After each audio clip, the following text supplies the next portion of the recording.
Esse casamento não pode acontecer. A voz de Joana Silva, a faxineira, rompeu o silêncio sagrado da igreja como um trovão em meio a uma cerimônia luxuosa. O eco cortou as paredes decoradas com flores caras, deixando os convidados petrificados. Antes que o choque pudesse se dissipar, a noiva Isabela Costa avançou furiosa, com o microfone nas mãos e o veneno na voz. Cala essa boca, sua faxineira de quinta! Quem você pensa que é para falar aqui dentro? Ali no altar, duas mulheres de mundos opostos se enfrentavam diante de centenas de testemunhas. A cena era quase inacreditável.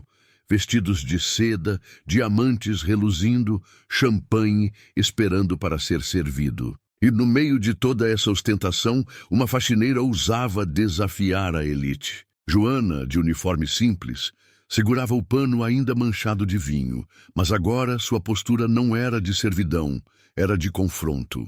Os olhares se voltaram para Gabriel Moraes, o bilionário, que permanecia atônito, sem entender como sua cerimônia impecável havia se transformado em um campo de batalha. Isabela, vermelha de raiva, gritava: "Tirem essa mulher daqui agora!" Mas Joana não se moveu. Seus olhos ardiam e dentro dela, o segredo que carregava queimava como uma chama prestes a consumir tudo. Naquele instante, todos perceberam que não era apenas uma invasão de cena, era o início de uma revelação capaz de derrubar reputações, destruir fortunas e expor verdades escondidas. Os convidados, em choque, levantaram celulares para registrar cada segundo da humilhação que parecia se inverter diante dos olhos deles. Joana respirou fundo, pronta para soltar o que segurava há tanto tempo. O casamento de Gabriel Moraes, um dos bilionários mais respeitados do país, acontecia na igreja mais luxuosa da cidade, com colunas de mármore importado e vitrais cintilando sob a luz do sol. Os convidados vindos da elite falavam de negócios, riquezas e viagens, como se a cerimônia fosse também uma vitrine de status. Mas o brilho foi interrompido quando uma taça de vinho, deixada por descuido de um dos padrinhos, caiu próximo ao altar, espalhando-se como uma mancha vermelha em contraste com o tapete branco. Todos olharam em volta, buscando alguém para limpar aquilo que não poderia estragar o casamento do ano. Foi então que Joana Silva, a faxineira responsável pela limpeza da igreja, foi chamada às pressas, sob olhares de desprezo e cochichos maldosos. Enquanto Joana se aproximava, curvada com o balde e o pano de chão nas mãos, o murmúrio tomou conta do salão. "Isso é um absurdo logo agora no altar", cochichou uma convidada para outra. Isabela Costa, a noiva, torceu o nariz, claramente incomodada com a cena. Joana, tentando ignorar os olhares que a julgavam, ajoelhou-se em silêncio, limpando cada gota de vinho derramado, como se sua dignidade escorresse junto com aquele líquido vermelho. A cada movimento, sentia o peso de centenas de olhos sobre ela, alguns rindo, outros gravando discretamente com o celular, como se aquilo fosse parte de um espetáculo grotesco. A música suave do órgão parecia zombar da situação, transformando o ambiente em um teatro de humilhação. "Olha lá, até faxineira entrou no casamento da elite", disse em voz baixa um influente empresário, arrancando gargalhadas discretas de quem estava ao redor.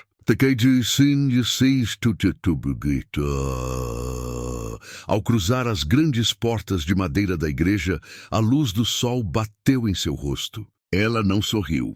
A vitória era amarga, tingida pela dor da traição e pelo custo de sua própria exposição. Mas era uma vitória. Ela respirou fundo, o ar limpo do lado de fora, e continuou a caminhar, deixando para trás o espetáculo do escândalo que, ela sabia, só tinha começado. As câmeras ainda estavam rolando. Seu uniforme simples, marcado pelo trabalho árduo, destoava violentamente dos vestidos luxuosos e joias reluzentes que cercavam o altar.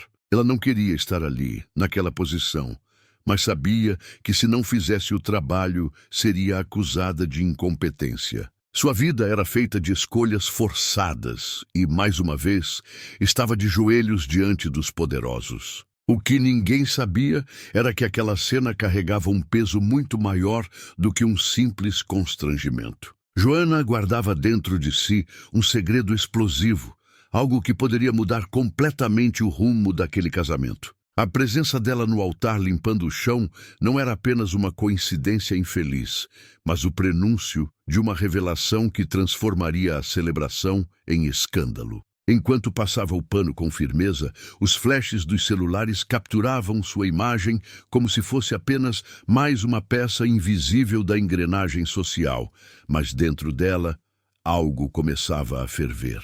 Não era apenas vergonha.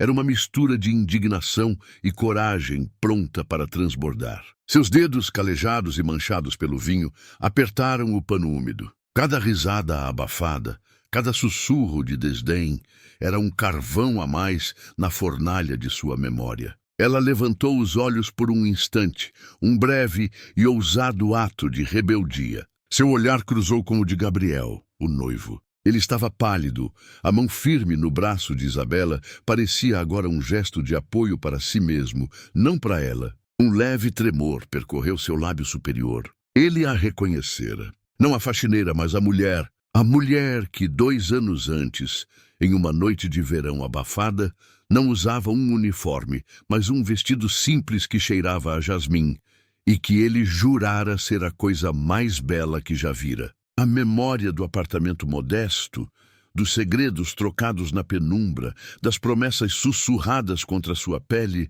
tudo isso passou como um raio entre eles naquela igreja opulenta. Isabela, percebendo a hesitação do noivo e a fixação de seu olhar, franziu a testa. "Gabriel, está tudo bem?" sussurrou, sua voz um fio de mel e ângulo agudo. Ele não respondeu. Estava paralisado, vendo o fantasma de seu passado de joelhos, limpando a sujeira de sua presente perfeição. Foi esse silêncio, essa confirmação muda de seu terror, que deu a Joana a centelha final de coragem. Ela se levantou. O movimento foi lento, deliberado, quebrando a coreografia submissa que todos esperavam. O balde de água suja de vinho tilintou ao seu lado. A música do órgão vacilou por um segundo. O músico distraído pelo súbito desvio do script. "O que ela está fazendo?" Alguém murmurou da primeira fileira, não mais com desdém, mas com perplexidade. Joana ignorou a pergunta flutuante. Suas pernas tremiam, mas sua voz, quando finalmente saiu, foi clara e firme, cortando o ar carregado de perfumes caros e hipocrisia. "Senhor Gabriel Moraes", ela começou, e o uso formal de seu nome ecoou como um tapa. "Parece que o senhor se esqueceu de mim, mas eu não me esqueci de você. Nem do que você me prometeu nesta mesma igreja, não no altar, mas naquele canto, naquele banco vazio, quando você chorou e disse que seu casamento arranjado com a senhorita Isabela era uma jaula de ouro, mas uma jaula. Câmeras de celulares que antes a filmavam por diversão, agora se erguiam, ávidas, focando em seu rosto marcado pela emoção e no rosto cada vez mais pálido de Gabriel. "Joana, por favor, não faça isso", ele suplicou, sua voz um fio de vergonha. "Não faça o quê, Gabriel?" ela perguntou. E agora havia lágrimas em seus olhos, mas não de humilhação. Eram de raiva, de dor contida por muito tempo. "Não lembre a você e a todos esses senhores e senhoras presentes a verdade de que você me amou, a verdade de que me pediu em casamento primeiro, a verdade de que me abandonou quando seu pai ameaçou cortar seu fundo de herança se você não se unisse à fortuna dos Costa." Isabela arrancou a mão do braço de Gabriel, como se ele estivesse em chamas. Seu rosto, antes uma máscara de beleza serena, estava distorcido por uma fúria gelada. "O que é essa insanidade, Gabriel? Quem é essa mulher?" "Ele não vai responder, dona Isabela." "Deixe-me contar. Eu sou a faxineira. A mulher invisível que limpa a sujeira que vocês deixam para trás. Mas antes disso, eu fui a amante. Amante que ele escondeu, a quem ele encheu de promessas e depois descartou como lixo quando uma proposta mais lucrativa surgiu. Ele disse que você era fria, Isabela, que o casamento de vocês era um contrato, não um romance. Isso é uma mentira. Ela é uma perturbada. Segurança, por favor, removam-na. Ninguém queria perder o ápice daquele reality show não planejado. Uma mentira? Joana ergueu a voz desafiadora. Você acha que eu viria aqui me sujeitar a isso tudo sem provas? Ela enfiou a mão no bolso profundo de seu uniforme e puxou um pequeno objeto. Era um velho celular, simples, arranhado. Ela o segurou como uma arma. Tudo está aqui, Gabriel. Suas vozes, suas promessas, suas lágrimas covardes quando disse que não podia lutar por nós. Você se lembra das mensagens? Das fotos? Ele cambaleou, precisando se apoiar no altar para não cair. Isabela olhou para o noivo, depois para Joana, e a verdade, cruel e incontestável, deve ter se escrito em sua expressão, porque ela deu um passo para trás, como se tivesse sido atingida. Você, seu verme! Ela cuspiu para Gabriel, sua voz trêmula de indignação. Você me envergonhou. Envergonhou nossas famílias. O colapso do casamento do ano estava sendo transmitido ao vivo para centenas de stories. Joana, vendo o caos que semeara, sentiu uma paz fria e terrível se apoderar dela. A humilhação tinha se invertido. Ela não estava mais de joelhos. Ela estava de pé. E eram eles, Gabriel, Isabela, toda aquela elite podre, que agora se contorciam no chão da arena pública, expostos. Eu não quero o seu dinheiro, Gabriel. Ela disse, sua voz mais calma agora, mas ainda carregada de uma autoridade devastadora. Nunca quis. Só queria que você fosse homem o suficiente para assumir o que sentia, ou pelo menos honesto o suficiente para me dispensar com dignidade. Em vez disso, você me fez de fantasia e depois de lixo. Hoje você vê que o lixo pode voltar para assombrá-lo. Olhou para os convidados, cujos rostos exibiam uma mistura de horror e puro êxtase voyeurístico. Sem pressa, Joana colocou o celular de volta no bolso. Pegou o balde e o pano ensopado de vinho. A mancha no tapete branco agora parecia um símbolo apropriado para aquele casamento. Um derramamento de sangue falso, uma sujeira que nenhum pano poderia limpar verdadeiramente. Ela deu as costas para o altar, para o noivo destruído, para a noiva humilhada, para a plateia atordoada, e começou a caminhar em direção à saída. Desta vez ninguém riu, ninguém sussurrou. O silêncio era pesado, quebrado apenas pelo som de seus sapatos gastos no mármore polido e pelo soluço abafado de Isabela. Joana passou pela nave central, sentindo centenas de olhos em suas costas. Mas pela primeira vez, ela não sentiu o peso do desprezo. Sentiu o peso do choque, do respeito temeroso, daquilo que é devido a uma força da natureza. Ela não era mais a faxineira. Não era mais a sombra que rastejava em silêncio pelas margens da elite. Sua figura agora parecia maior, ocupando o espaço que antes lhe era negado. Era a portadora da verdade, a mulher que tropeçara no tapete vermelho da hipocrisia e o arrancara, revelando o chão podre que havia por baixo. Os risos contidos das madrinhas morreram nas gargantas, cortados pela intensidade do olhar que Joana ergueu da mancha no tapete. Não era um olhar de submissão ou de vergonha, mas uma chama fria e silenciosa que fez Isabela, por um breve instante, recuar mentalmente. Quem deixou essa mulher entrar aqui? Isso é uma falta de organização, sussurrou uma senhora de vestido coral à sua frente, num tom que carregava mais indignação com a quebra do protocolo do que com a humilhação em si. Outros convidados ecoavam o sentimento num murmúrio baixo que se assemelhava ao zumbir de insetos irritadiços. Eles não viam a pessoa, viam o uniforme, a função, a mancha indesejada no cenário perfeito daquela fotografia social. Gabriel, o noivo, sentiu um suor frio percorrer sua nuca. Os dedos que seguravam os de Isabela tornaram-se flácidos e ele os retirou, deixando a mão da noiva pairar no ar, desprotegida. Aquele comentário, apressa isso aí, porque você já está atrapalhando meu casamento, foi a gota d'água. Ele conhecia aquele tom. Era o mesmo que Isabela usava com garçons, atendentes, com qualquer pessoa que ela julgasse estar abaixo de sua posição. E ele sempre se encolhera, justificando como o jeito dela, um traço de personalidade forte. Mas naquele altar, com Joana de joelhos, a verdade daquela crueldade atingiu-o como um soco no estômago. Ele abriu a boca para dizer algo, para pedir calma, mas as palavras morreram em sua garganta, estranguladas por anos de conivência silenciosa. Joana, ainda ajoelhada, não ouvia mais os sussurros. Um véu vermelho de raiva pura e cristalina desceu sobre sua percepção. A faca da humilhação pública, empunhada com tanto prazer por Isabela, não a cortou, ela a afiou. Cada riso, cada cochicho, cada olhar de desdém foi combustível para uma fogueira que ardera em brasas por anos. Ela lentamente se levantou, os joelhos doloridos pelo mármore duro. Mas a postura era ereta, desafiadora. Seus olhos percorreram o altar.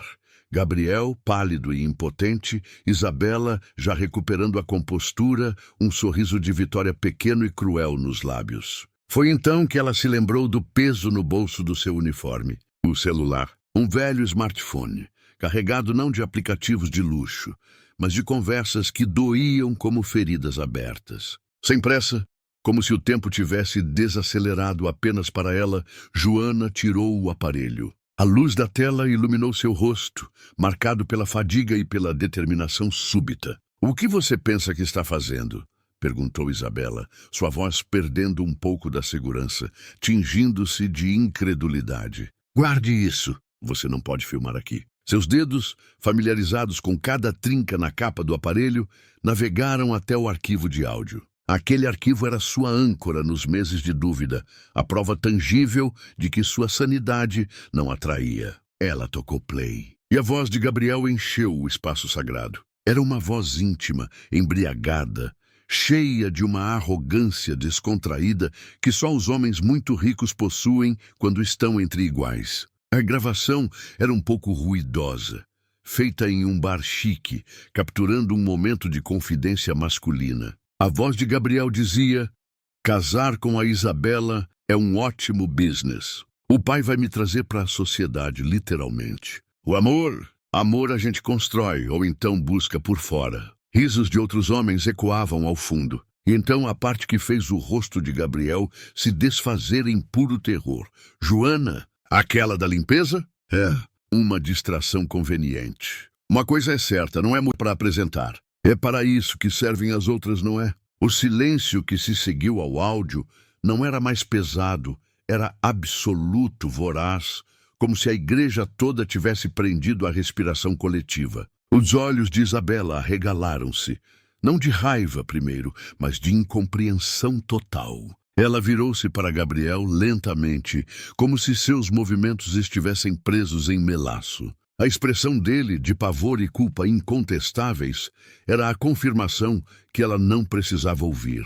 "Gabriel!" A voz de Isabela saiu como um fio, um sopro de descrença. Ele não conseguiu responder. Sua mão tentou alcançar a dela, mas ela recuou como se tivesse sido queimada. O altar efetivamente tornara-se um palco. O símbolo de união rachara ao meio com a força brutal de uma verdade dita às pressas entre amigos para inflar o ego. Foi quando Joana falou, sua voz clara e estável cortando o ar gelado. "Ou pelo menos honesto o suficiente para me dispensar com dignidade. Em vez disso, você me fez de fantasia e depois de lixo. Hoje, você vê que o lixo pode voltar para assombrá-lo." Ela olhou para os seguranças, que agora estavam parados, hesitantes, sem saberem em quem agarrar. Sua função era proteger os noivos de intrusos, não da própria podridão que emanava do centro do altar. Olhou para os convidados, cujos rostos exibiam uma mistura de horror e puro êxtase voyeurístico. A máscara da perfeição social havia sido arrancada à força, e eles, ávidos por um escândalo que alimentaria conversas por meses, não conseguiam desviar o olhar. Sem pressa, Joana colocou o celular de volta no bolso. O artefato havia cumprido sua função. Ela pegou o balde e o pano ensopado de vinho tinto. A mancha no tapete branco agora parecia um símbolo apropriado para aquele casamento. Um derramamento de sangue falso, uma sujeira que nenhum pano poderia limpar verdadeiramente. Era a mancha do desprezo de Isabela, da covardia de Gabriel, da hipocrisia de todos ali. Ela deu as costas para o altar, para o noivo destruído, para a noiva humilhada, cujo mundo desmoronava em câmera lenta, para a plateia atordoada, e começou a caminhar em direção à saída. Desta vez ninguém riu, ninguém sussurrou. O silêncio era pesado, quebrado apenas pelo som de seus sapatos gastos no mármore polido e pelo soluço abafado e convulsivo de Isabela, que finalmente desabava, não de tristeza, mas de raiva e humilhação furiosa. Joana passou pela nave central, sentindo centenas de olhos em suas costas. Mas pela primeira vez, ela não sentiu o peso do desprezo. Sentiu o peso do choque, do respeito temeroso, daquilo que é devido a uma força da natureza. Sussurros diferentes agora surgiam em seu rastro. Quem era ela? Meu Deus, que cena! Gabriel sempre foi um idota soberbo. Ela não era mais a faxineira. Não era mais a sombra que rastejava em silêncio pelas margens da elite. Sua figura agora parecia maior, ocupando o espaço que antes lhe era negado. Era a portadora da verdade, a mulher que tropeçara no tapete vermelho da hipocrisia e o arrancara, revelando o chão podre que havia por baixo. Mas ao mesmo tempo sentia que sua simples presença ali já era uma afronta às máscaras sociais. Cada gesto seu, limpando o chão, era um tapa silencioso na cara de uma elite que se achava intocável. O constrangimento não parava. Um dos convidados, aproveitando a situação, disse em tom de piada: "Cuidado para não sujar mais ainda com esse pano de favela." O riso coletivo que seguiu fez Joana tremer de indignação. A igreja antes solene agora era um palco de zombaria. Isabela, sorrindo ironicamente, parecia se deliciar com a cena. Joana apertou o pano com força, como se pudesse extrair dali toda a humilhação acumulada em anos de trabalho. Mas, no fundo, sabia que aquele momento era diferente. Aquela não seria apenas mais uma humilhação a engolir calada. Ela se lembrou da noite anterior, vasculhando a bolsa de Gabriel enquanto ele roncava, embriagado e satisfeito, em seu apartamento de solteiro. Ele a deixara entrar pela porta dos fundos como sempre, mas desta vez a arrogância e o vinho o haviam feito descuidado. O celular desbloqueado piscava com mensagens de Isabela. "Meu amor, último dia de solteira. Estou contando as horas para ser só sua." Mas foi a conversa com os amigos no grupo Festa de Despedida dele que lhe entregou a chave do próprio inferno. Os áudios, trocados entre gargalhadas, eram um registro cru da sua própria degradação. "Relaxa, Gabe. Depois do casamento a coisa acalma. E a favelada aí, você corta fora. Ou mantém como segunda linha, hein? Uma loura da Zona Sul não faz o serviço que essa daí faz."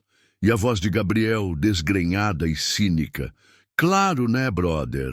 A Joana é boa para uma coisa ou outra, mas para apresentar para a família e para os amigos. Isabela é perfeita. A outra é só conveniência. Sabe como é?" Mas junto com a dor, veio uma claridade gelada e absoluta. Conveniência. Ela não era um deslize, um segredo vergonhoso. Era um serviço, um eletrodoméstico humano. E aquele casamento não era uma traição a um sentimento que ela acreditava ser recíproco. Era a consolidação pública de um sistema onde ela era a engrenagem invisível e descartável. O riso ainda não havia cessado completamente quando ela se ergueu. Lentamente. Não era o movimento furtivo e envergonhado que todos esperavam. Era algo deliberado, quase cerimonial. Seus olhos, que até então se fixavam no mármore manchado, levantaram-se e varreram a assembleia. O olhar não era de súplica ou de ódio, mas de uma lucidez tão cortante que fez o primeiro sorriso se congelar no rosto de um convidado próximo. Ela caminhou, não para fora, mas em direção ao centro do corredor. Seus sapatos gastos com sola de borracha desgastada não faziam mais um ruído furtivo. Cada passo ecoava, um clique seco e decidido que disputava o espaço com a música de órgão que tentava, em vão, retomar o clima solene. O silêncio começou a cair de forma irregular, como um tecido sendo puxado aos pedaços. As pessoas não entendiam. Onde ela ia? Por que não saía correndo? Joana parou a poucos metros do altar. Virou-se para enfrentar a multidão. Viu centenas de rostos confusos, alguns ainda com resquícios de diversão cruel, outros já tomados por um constrangimento antecipatório. Ela viu Gabriel pálido, os olhos arregalados, num misto de pânico e advertência silenciosa. Viu Isabela, cujo sorriso de escárnio derretia, dando lugar a uma expressão de incredulidade e raiva pura. Como ela ousava roubar a cena. Naquele dia, daquela maneira, foi então que Joana tirou o celular do bolso do seu uniforme. Um aparelho simples, com a capa rosa desbotada. Segurou-o como se fosse um microfone, um objeto sagrado, uma arma. A ação foi tão surreal que ninguém se moveu para impedi-la. A incredulidade os paralisou. Ela não gritou. Sua voz, quando saiu, foi baixa, mas nítida, carregada por uma acústica perfeita que carregou cada sílaba até o último banco. "O senhor", ela disse, e aquele tratamento formal soou como a mais profunda das ironias. "Acha que meu pano é de favela." Joana prosseguiu, sua voz ganhando um fio de aço. "Talvez seja, mas ele só limpa a sujeira visível. O pano que eu usaria para limpar a sujeira desta igreja, desta farsa, teria que ser do tamanho de um palácio. E mesmo assim duvido que fosse capaz. Eu não vou limpar a bagunça que vocês fizeram da vida de ninguém, nem a minha própria. Hoje vou deixar a sujeira toda bem à vista." A voz de Gabriel, amplificada pelo pequeno alto-falante, preencheu cada centímetro da catedral. Era uma voz que todos reconheceram imediatamente, mas transformada pela crueza das palavras, pela vileza do conteúdo. "A Joana é boa para uma coisa ou outra.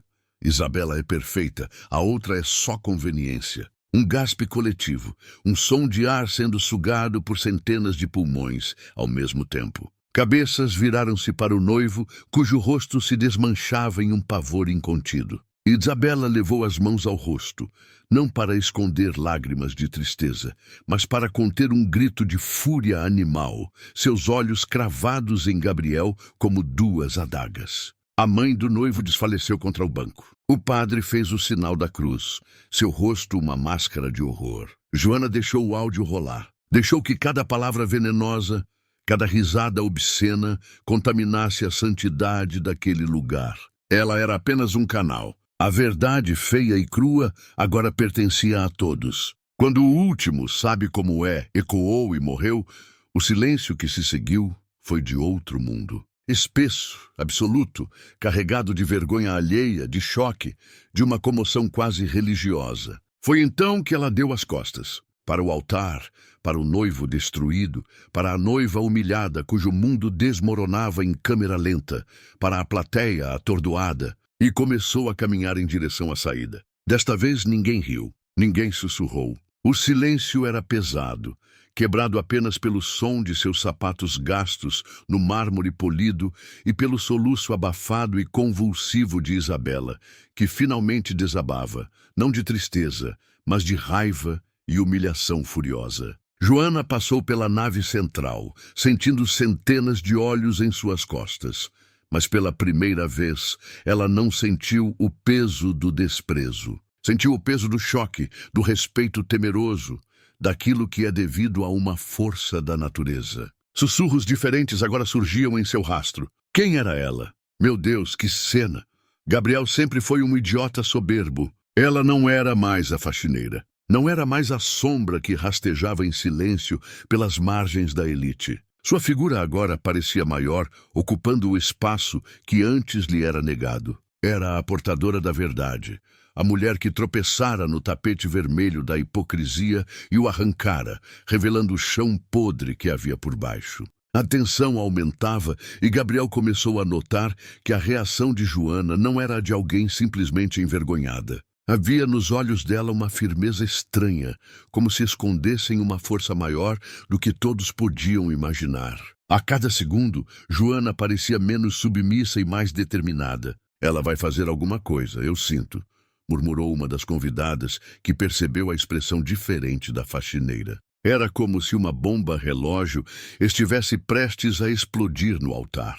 E ninguém tinha ideia do estrago que estava por vir. Joana terminou de limpar, mas não se levantou imediatamente. Ficou ali, respirando fundo, sentindo cada olhar cravado nela. A humilhação se transformava em algo mais profundo, indignação pura. Ela olhou para Isabela, que ainda sorria com desdém, e para Gabriel, que parecia perdido entre o amor e o desconforto. Foi então que ela se ergueu, não com a postura curvada da empregada, mas com a coluna reta de uma general, assumindo o comando de um campo de batalha. O pano de chão, ensopado e sujo, caiu de sua mão com um som úmido e insignificante. Todos os olhos a seguiam, presos a uma dança macabra de curiosidade e horror. O padre deu um passo à frente, sua boca se abrindo para proferir uma ordem, uma bênção, qualquer coisa que quebrasse aquele feitiço de tensão. Mas era tarde demais. Joana abriu a boca, e a primeira palavra não saiu. Um engasgo seco, um suspiro rouco. Alguém na primeira fileira soltou um riso abafado, um som de alívio nervoso. Aquele pequeno fracasso inicial foi o combustível final. Ela fechou os olhos por um segundo.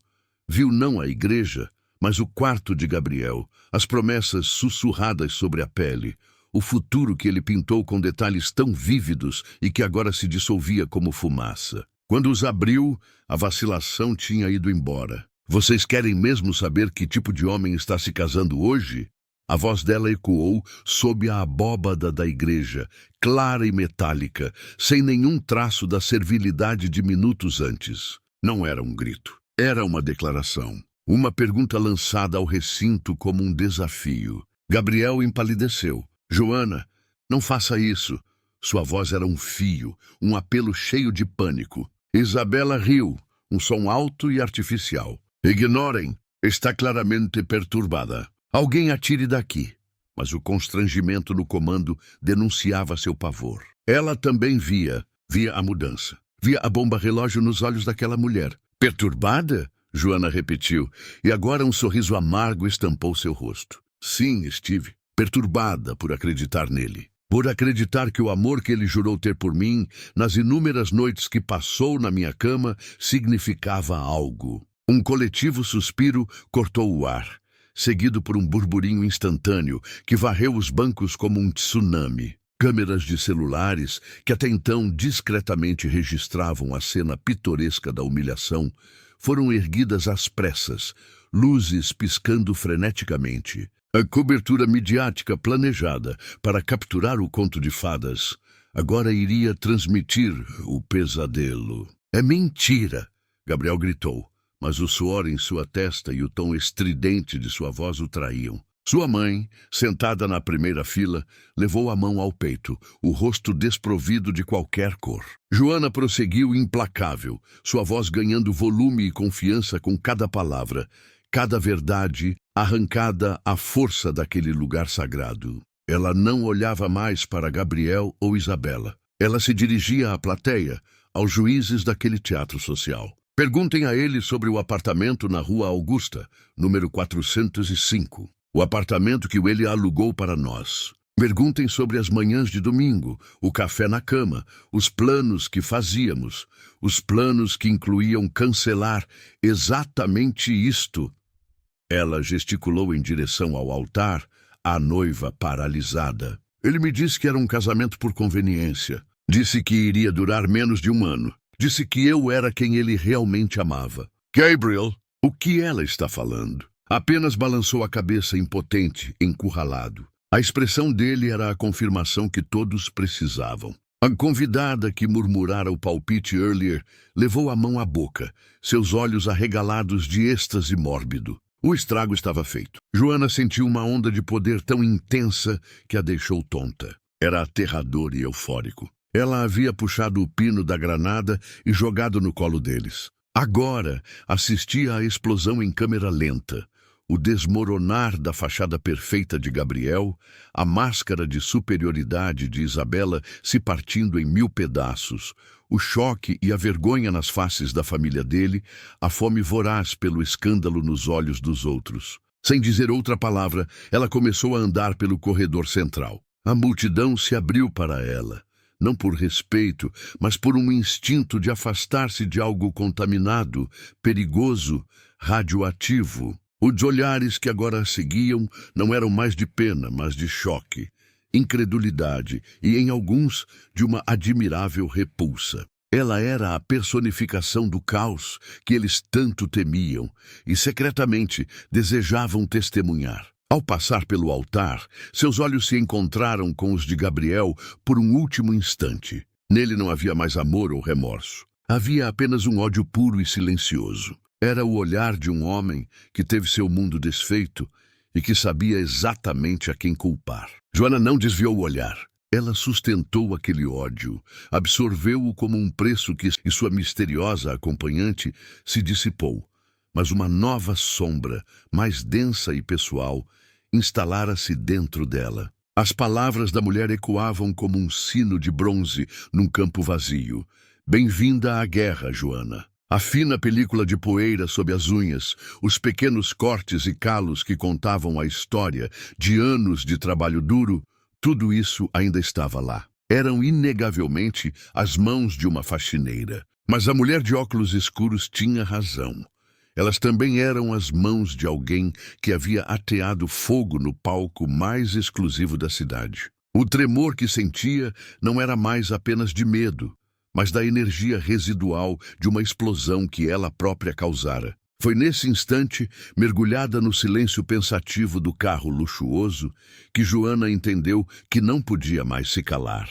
O segredo que guardava não pertencia apenas a ela, pertencia à verdade. E a verdade tinha que ser dita mesmo que custasse tudo. O salão inteiro, lotado de poderosos, não fazia ideia de que aquele ato simples de limpar o chão seria o estopim para uma revelação capaz de destruir máscaras, acabar com reputações e transformar vidas. O altar, que deveria consagrar uma união, seria, na verdade, o palco de uma separação brutal. Joana sabia. Aquele era apenas o começo.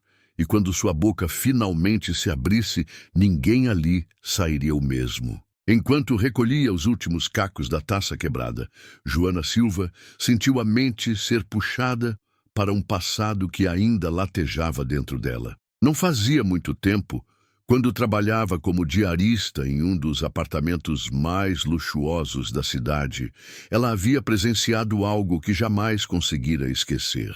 Da elite, mas a traição que testemunhou não saía de sua cabeça. Descreveu a disposição dos móveis, a luz da tarde entrando pela janela, o vestido de seda cor de champanhe que Isabela usava. Descreveu o homem, mais alto que Gabriel, ombros largos, cabelos escuros com mechas grisalhas nas têmporas, traços angulares. Ele usava um relógio de pulso de aço escovado, grande, com uma complicada pulseira de elos. Não trocaram carícias explícitas, não havia beijos. A intimidade estava nos corpos relaxados, na forma como ele pegou o copo de vinho da mão dela, no dedo que ele passou sob o queixo de Isabela, num gesto de posse tranquila. Eles falavam baixo.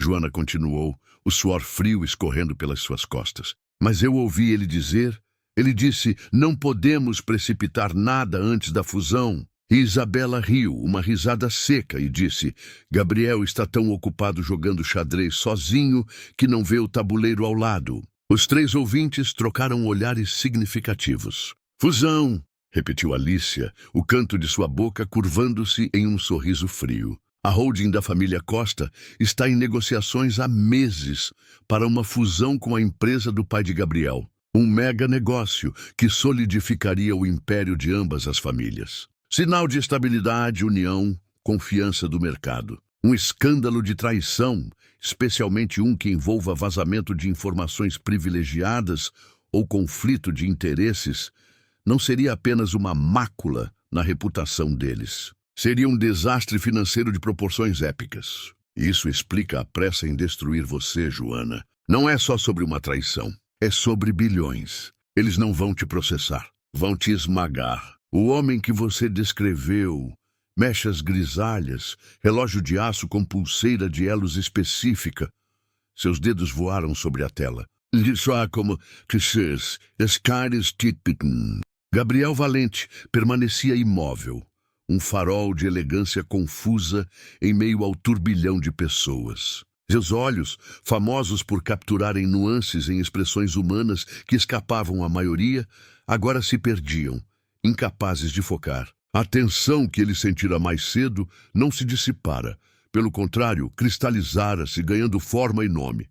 Joana. Ela estava do outro lado do salão, perto de uma coluna de mármore, segurando uma bandeja de champanhe com uma naturalidade que parecia profundamente artificial naquele contexto. Não era mais a faxineira de cabeça baixa e mãos calejadas. Era uma mulher plantada no centro de seu mundo, enraizada em uma verdade que ele não compartilhava. Seus olhos, quando eventualmente cruzavam com os dele, não desviavam rapidamente, cheios do constrangimento habitual de uma funcionária perante o patrão. Havia um brilho estranho neles, uma calma glacial, que perturbava Gabriel mais do que qualquer lampejo de ódio ou inveja poderia perturbar.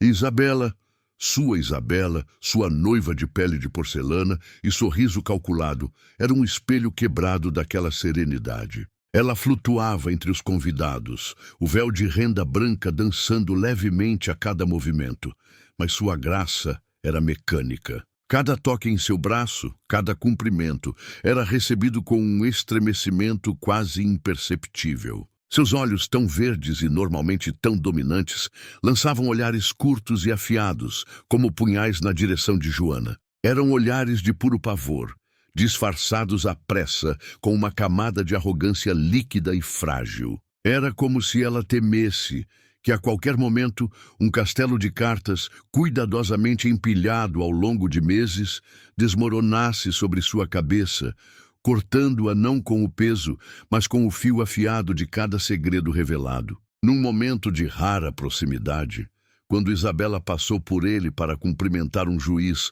amigo da família, Gabriel ouviu o sussurro áspero que escapou de entre seus lábios perfeitos, manchados de vermelho. "Fique quieta, maldita", murmurou ela, a voz um silvo de serpente encurralada. A frase não era para ele, mas atravessou-o como uma agulha de gelo. A quem ela se dirigia? A si mesma? A Joana, através do espaço e da vontade. A intimidação era clara, mas soava fraca, desesperada. Joana, porém, não se intimidou. Seu queixo ergueu-se um grau a mais. Ela não era mais a mulher assustada que havia presenciado a traição meses antes, escondida entre as sombras e o cheiro de água sanitária e pó. O tempo da submissão estava acabando. Cada segundo que passava naquele salão, sob a luz dos cristais, era um segundo a menos de espera. Ela não via mais um mar de pessoas poderosas. Via anatomias, pontos fracos, veias expostas. Via o político com a mão muito tempo no pequeno das costas de sua secretária jovem. Via a socialite que fingia não ver os sinais de seu marido. Via o empresário que ria alto demais, compensando algum fracasso recente. E no centro, via Gabriel, o homem que tinha tudo e não possuía nada, e Isabela, a mulher que queria tudo e estava prestes a perder o que realmente importava. Gabriel sentiu um impulso primitivo, uma necessidade quase física de atravessar o salão, agarrar Joana pelo braço e exigir respostas. O que ela sabia? O que aquele olhar significava? Por que Isabela tremia como uma folha de outubro em sua própria festa? Mas os grilhões da etiqueta, anos de treinamento para nunca causar um cenário, prenderam seus pés ao chão de mármore. Ele era um prisioneiro de sua própria criação, do homem civilizado que construíra para si. Em vez disso, pegou outra taça de champanhe de uma bandeja que passava, e o gole espumante soube as cinzas. Enquanto isso, longe dali, no escuro do galpão, a segunda bala era preparada. Alicia observava Rafael cruzar dados com uma calma aterradora. Eles não tinham apenas um vídeo, tinham extratos bancários, registros de celular que colocavam. E Gabriel conduzia Isabela com a precisão mecânica de um autômato, seus dedos formando uma algema de seda em torno da mão gelada dela. O sorriso que ele oferecia aos convidados era uma fina película de verniz sobre a madeira podre de sua desconfiança. Seus olhos, no entanto, não participavam da farsa. Eles vasculhavam os olhos verdes de Isabela, buscando uma brecha, uma fresta de verdade naquela muralha de aparências. Mas ela era uma fortaleza de medo, seu olhar esquivando-se, pairando sobre os ombros largos do noivo, procurando desesperadamente no salão aquele ponto fixo de destruição. Joana. Enquanto enxugava o chão, Joana lembrava do dia em que encontrou escondido no quarto de Isabela um celular destravado, onde viu mensagens comprometedoras entre ela e Tiago. Frases como: "Logo teremos tudo" e "ele não desconfia de nada" martelavam em sua memória, ecoando em uníssono com a melodia da orquestra, que agora lhe parecia uma trilha irônica para a queda iminente. Ela se lembrava do frio na espinha, ajoelhada ao lado da cama de casal ainda imaculada, a tela do aparelho iluminando seu rosto com uma luz fantasmagórica na penumbra do quarto. Não foi uma busca intencional, foi o acaso. O mesmo acaso que sempre a colocava nos lugares certos para testemunhar as falhas morais daquela gente. O celular havia escorregado de dentro de uma meia enrolada, escondida no fundo de uma gaveta de roupas íntimas. A senha era simples, o aniversário da própria Isabela, uma ironia que não passou despercebida por Joana. Joana chegou a copiar algumas dessas mensagens em segredo, sem imaginar que um dia se tornariam sua maior arma. Sentada no chão de seu pequeno quarto de empregada, com um lápis e um caderno escolar de capa rosa, ela transcreveu cada palavra, cada emoji, cada promessa ardente e cálculo sórdido. Sua letra cuidadosa e trêmula parecia não digna daquela verdade suja. Ela guardou o caderno como um relicário profano, debaixo de uma pilha de lençóis limpos, sem um plano, movida apenas por um instinto primitivo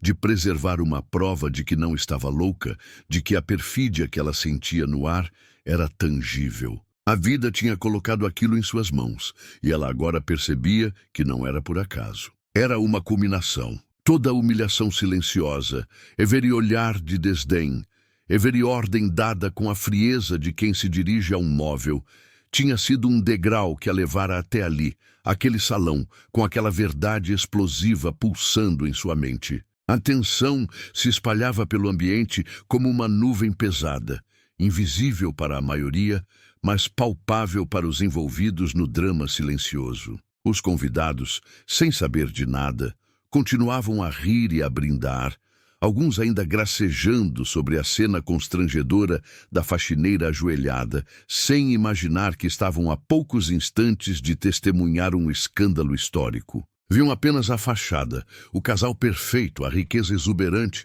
o futuro dourado. Eram como espectadores de uma peça, aplaudindo o cenário, sem entender o roteiro sombrio que se desenrolava nos bastidores. Joana apertava os dedos contra o pano de chão úmido, sentindo a textura áspera do linho. A sensação a transportava para as madrugadas solitárias em que chorava em silêncio, encolhida na cama estreita, se perguntando se teria coragem de revelar o que sabia. O medo da represália, do desemprego, da incredulidade que recairia sobre uma mulher como ela, sempre fora maior do que a sede de justiça. Mas algo mudara naquele dia. A humilhação pública, o olhar de Isabela, não de raiva, mas de puro desprezo, como se limpar a sujeira de Joana fosse uma tarefa abaixo até mesmo dela, fora o estopim. A chama do isqueiro não era mais apenas uma ameaça física, tornara-se um símbolo. Ela poderia incendiar aquela vida perfeita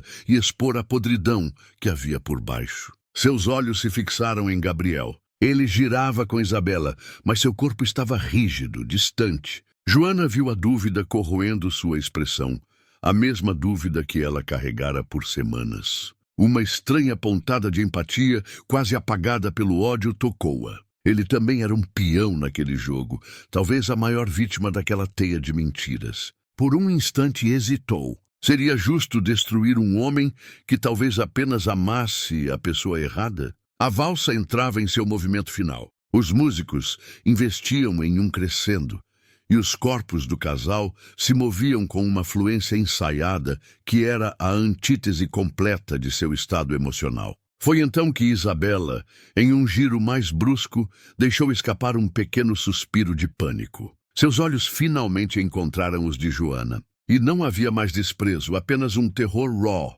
suplicante. Era o que Joana precisava para se firmar. A compaixão momentânea evaporou. Isabela não merecia piedade. Merecia a queda. A mão de Joana procurou instintivamente o bolso de seu uniforme, onde o celular, a arma, pesava como um bloco de chumbo. Sua mente, antes um turbilhão de lembranças doloridas e dúvidas, acalmou-se subitamente. A clareza foi como um raio. Ela não precisaria gritar, não precisaria fazer um discurso. A elegância crueldade de sua vingança seria sua entrega silenciosa. A música parou. O salão irrompeu em aplausos. Gabriel soltou Isabela fazendo um leve e distante aceno de cabeça à plateia. Seus olhos, porém, permaneciam presos à esposa, tentando decifrar o pavor que agora nítido em seus traços. Isabela, pálida, quase cambaleante, buscou o braço de uma cadeira próxima para se sustentar.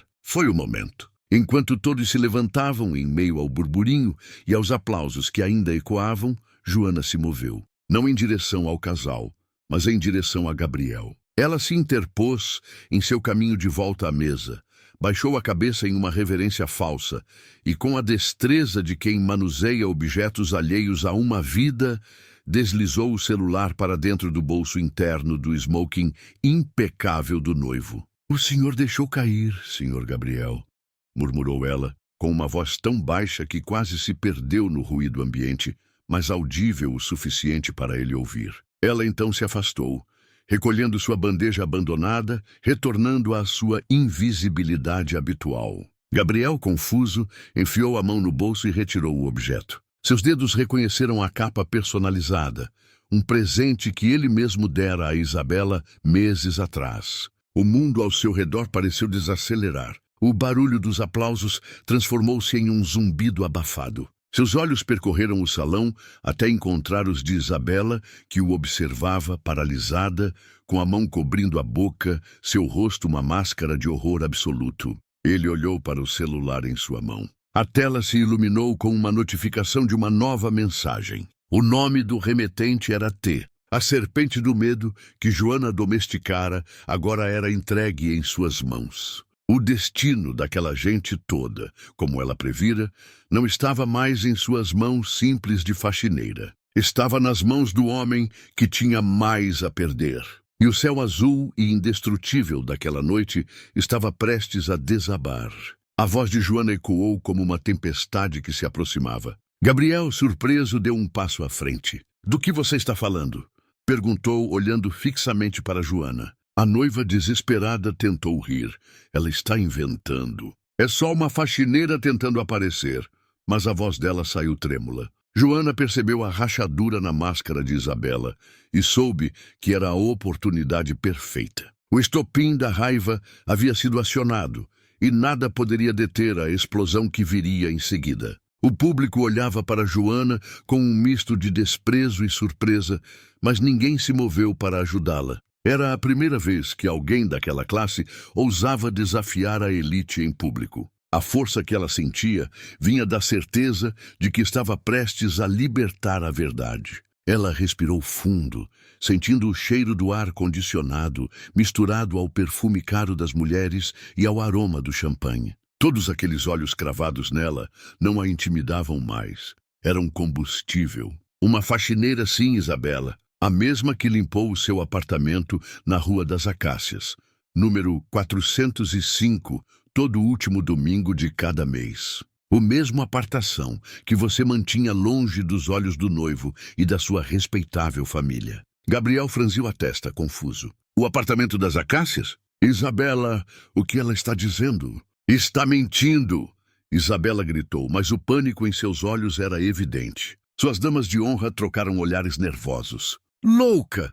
Joana riu, um som seco e sem humor. "Louca foi eu achar que poderia ficar calada depois do que vi. Depois do que ouvi. No último domingo, enquanto eu polia os móveis do corredor, você não me viu. Estava muito ocupada ao telefone, falando baixinho,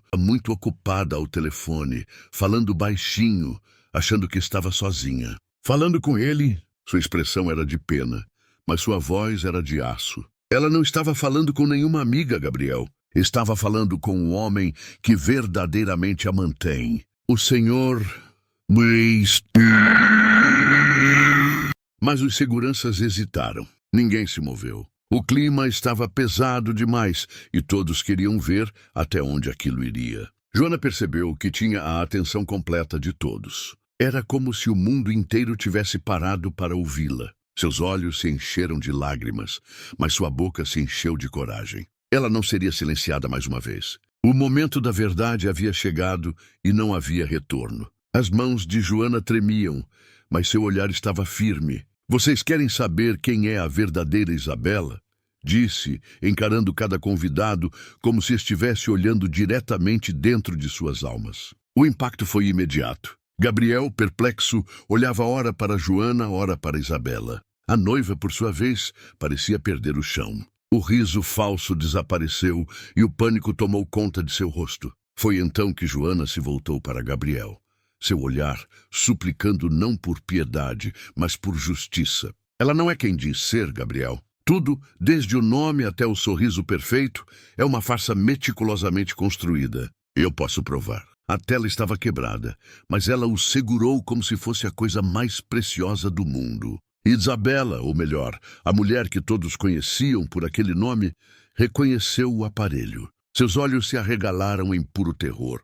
Um animal encurralado, sentindo o cheiro do abate. Não, ela sussurrou, mas a palavra foi engolida pela tensão silenciosa do salão. Neste telefone, Joana continuou, sua voz ganhando uma força metálica. Há gravações, conversas. Prova de que a mulher que está ao seu lado, Gabriel, não é a herdeira dos Montenegro. Ela é Isabela, sim, mas Isabela da Silva, minha prima. E nós arquitetamos tudo. Isso é um absurdo. Uma invenção de uma mulher obcecada e desequilibrada. Gabriel, não ouça isso. Ele olhou para a noiva, buscando nela um sinal de negação, uma centelha da verdade que ele acreditava conhecer. Em vez disso, viu apenas o pânico, uma máscara quebrada, revelando a fratura de uma persona. A dúvida, uma semente venenosa, começou a germinar em seu peito. Foi aí que a farsa desmoronou de vez sobre Isabela. Vendo a fé de Gabriel vacilar,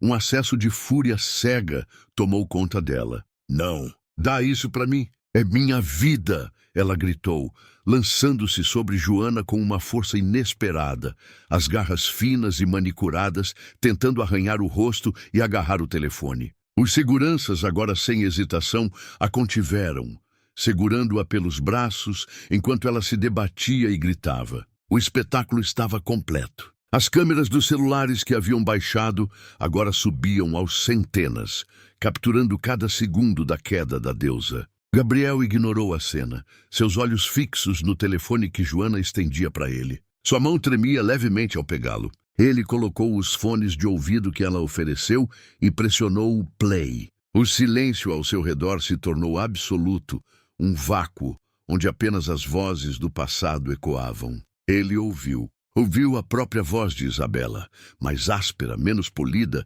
rindo com Joana sobre a facilidade de forjar documentos. Ouviu os planos minuciosos, como abordá-lo no coquetel de beneficência, quais seus interesses, que histórias inventar sobre uma infância em colégios suíços. Ouviu Joana, hesitante, questionando a moralidade daquilo tudo, e Isabela acalando com cinismo.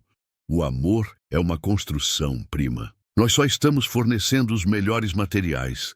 Ele ouviu o som de um beijo, planejado e calculado, para o momento exato em que ele apareceria. Tudo era estratégia. Tudo era negócio. Joana observou seu rosto enquanto ele ouvia. Viu cada emoção passar por seus olhos. A incredulidade, a confirmação, a dor, a vergonha e, finalmente, uma resignação devastadora. Ele fechou os olhos por um longo momento, como se tentasse apagar a realidade. Quando os abriu, não restava mais nenhum traço do homem que minutos antes olhava para sua noiva como se ela fosse o centro de seu universo. Ele devolveu o telefone a Joana. O casamento está cancelado, ele anunciou.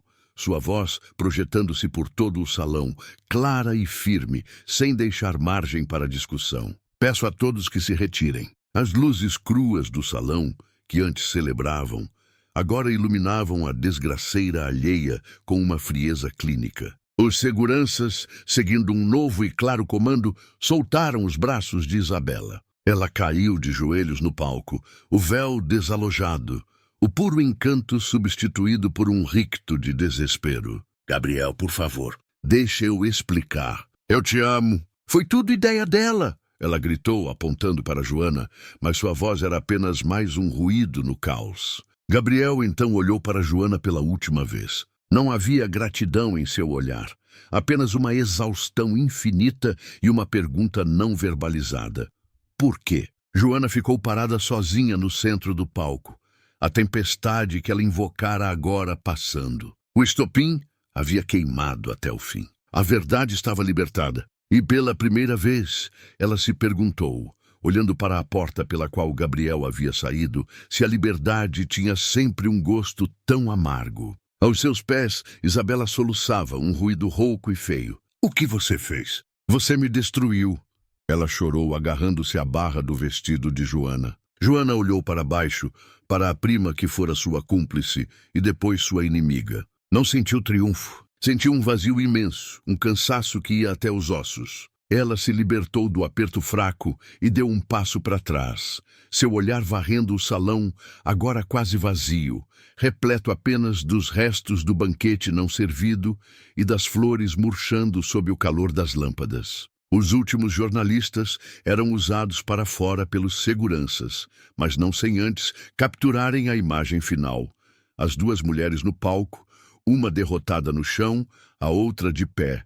Uma vencedora que parecia ter perdido tudo o que importava. Ela desceu do palco, seus passos ecoando no silêncio pesado. As grandes portas do salão estavam escancaradas, revelando a luz crua do fim de tarde. Lá fora, o burburinho da multidão que se dispersava parecia vir de outro planeta. Ela caminhou em direção àquela luz, sentindo o peso de centenas de olhares invisíveis ainda sobre ela, julgando, condenando, talvez até admirando a coragem que se assemelhava tanto à crueldade. Não havia aliados naquela sala, apenas os cacos de duas vidas e a constatação amarga de que a verdade, nua e crua, é uma arma que fere tanto quem a empunha quanto quem é seu alvo. Ela cruzou a porta e mergulhou na luz do entardecer, sozinha, carregando o sabor metálico e amargo de uma liberdade que parecia muito com solidão.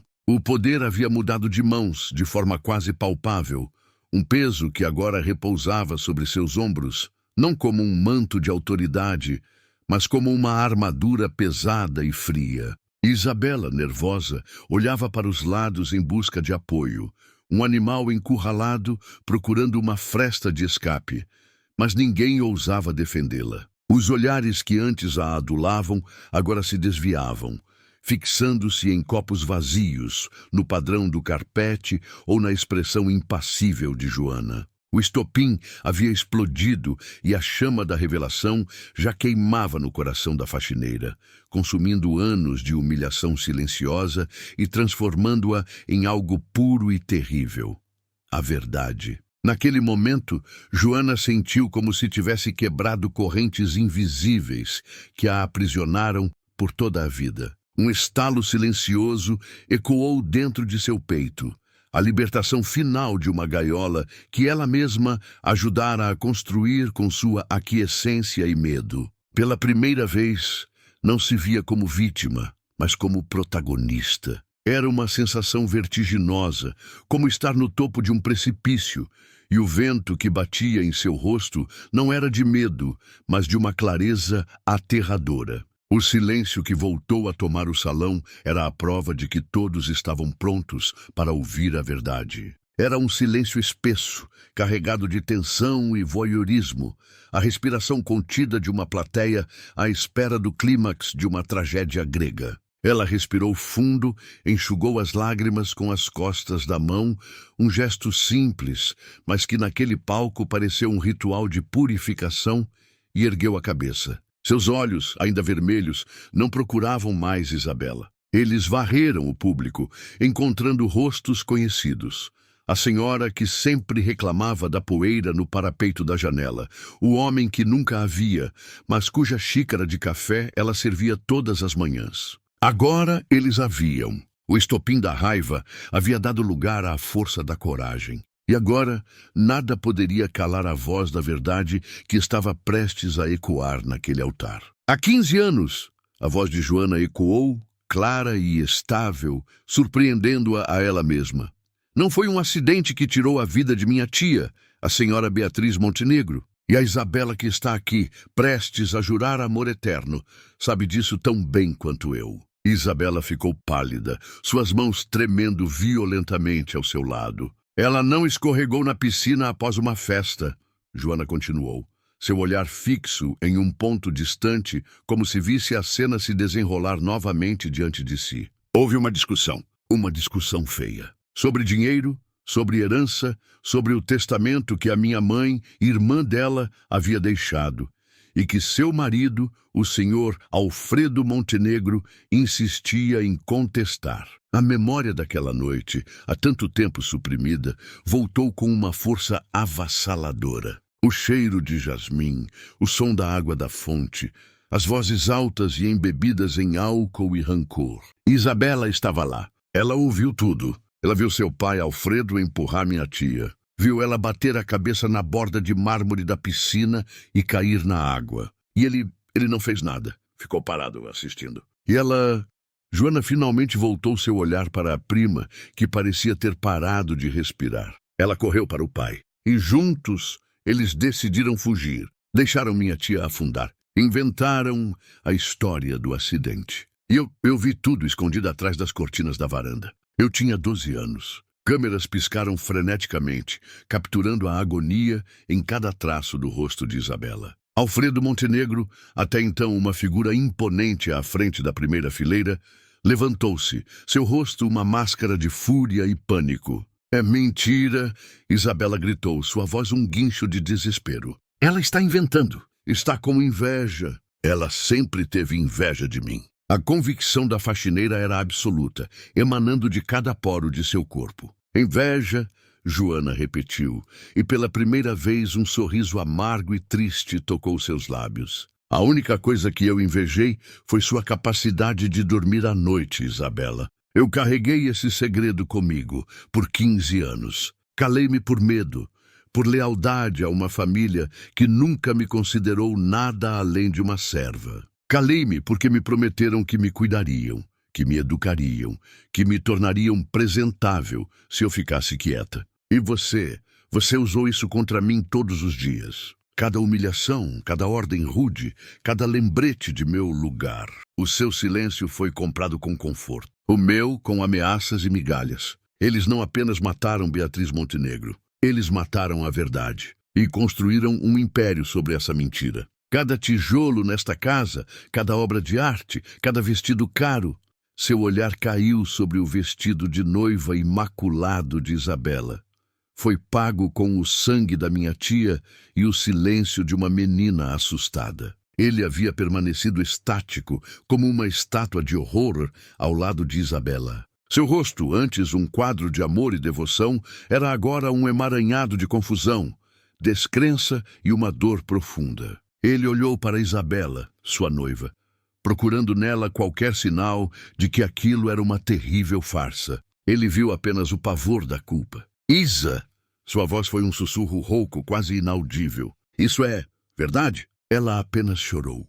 Soluços convulsivos que a faziam tremer. Sua falta de resposta foi a confirmação mais eloquente. A última réstia de esperança no rosto de Gabriel se apagou. Ele deu um passo para trás, como se ela estivesse contaminada. Olhou para as alianças em suas mãos, como se não reconhecesse o objeto. Então, com um movimento lento e deliberado, ele colocou a caixa veluda em cima do altar, ao lado do buquê abandonado. Sem dizer uma palavra, sem olhar para trás, ele desceu do palco e caminhou em direção às portas. Sua saída foi mais devastadora do que qualquer gritaria. Era o fim silencioso de um futuro que havia sido meticulosamente planejado. Foi o estilhaçar final de Isabela. Ela desmoronou.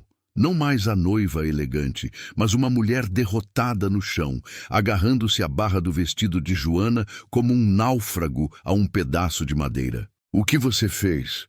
Ela soluçou, sua voz uma caricatura rouca de si mesma. Você me destruiu! Você me destruiu! Não sentiu triunfo. O vazio que se abriu dentro dela era tão vasto e escuro quanto o mar, onde sua tia havia encontrado o fim. Sentiu um cansaço que ia até os ossos. Um peso de 15 anos que finalmente a esmagava agora que fora retirado de suas costas. Ela se libertou do aperto fraco de Isabela, o tecido do vestido rasgando levemente com o movimento. Deu um passo para trás, seu olhar varrendo o salão agora quase vazio, repleto apenas dos restos do banquete não servido e das flores murchando sob o calor implacável das lâmpadas. A festa havia morrido. Os últimos jornalistas eram usados para fora pelos seguranças perplexos, mas não sem antes capturarem a imagem final. A noiva prostrada no chão como uma marionete com os fios cortados e a outra mulher de pé, uma vencedora que parecia ter perdido tudo o que alguma vez poderia ter importado. Ela desceu do palco, seus passos ecoando no silêncio pesado que havia substituído a música e a algazarra. As grandes portas do salão estavam escancaradas, revelando a luz crua e alaranjada do fim de tarde. Lá fora, o burburinho da multidão que se dispersava, convidados, fotógrafos, curiosos, parecia vir de outro planeta. Um rumor distante de uma vida normal que ela havia irrevocavelmente deixado para trás. Ela caminhou em direção àquela luz, sentindo o peso de centenas de olhares invisíveis ainda sobre ela, pairando como fumaça, julgando, condenando, talvez até admirando com horror a coragem que se assemelhava tanto à crueldade. Não havia aliados naquela sala. Apenas os cacos de duas vidas e a constatação amarga de que a verdade, nua e crua, é uma arma que fere tanto quem a empunha quanto quem é seu alvo. Ela havia buscado justiça e encontrado apenas ruína. Ela cruzou a porta e mergulhou na luz do entardecer, sozinha. O ar exterior, ainda quente e pesado, pareceu limpar um pouco a opressão do salão. Mas não conseguiu limpar o sabor metálico e amargo de uma liberdade que parecia muito com solidão. Ela não sabia para onde ir. A casa dos Montenegro não era mais seu lugar. Talvez nunca tivesse sido. Ela tinha a verdade, mas a verdade não era um teto, não era uma cama, não era um porto seguro. Era apenas uma arma fumegante em suas mãos vazias. E pela primeira vez, olhando para o longo caminho de saída, Joana percebeu que a tempestade que ela invocara agora passava, deixando para trás um mundo lavado, arrasado e estranhamente silencioso.